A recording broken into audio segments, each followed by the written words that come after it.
Tatlong karagatan pa sa Eastern Visayas sa apektado ng red tide. Detalye ng balita mula kay Jimmy Angay-Angay, Aris 32, maupay nga agad Jimmy. Tatlong karagatan na lang sa Eastern Visayas ang apektado ng red tide. Ito ang sinabi ni Bureau of Fisheries and Aquatic Resources Regional Information Officer Christine Grisula. Ayon kay Grisula, ang mga shellfish, ang mga karagatan na may shellfish ba ngayon dahil sa red tide ang Leyte-Leyte, bayan ng Matarinaw Bay sa Eastern Samar, sakop ang General MacArthur, Kinapundan, Hernani at Salcido.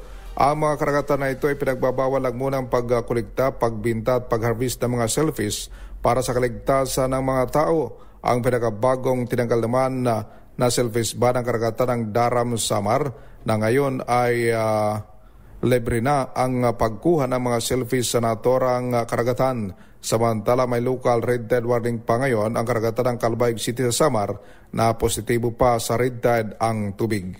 Mula dito sa DYVL Action Radio Tacloban, ito si R32 Jimmy Angay-Angay para sa DZRH, una sa Pilipinas, una sa Pilipino.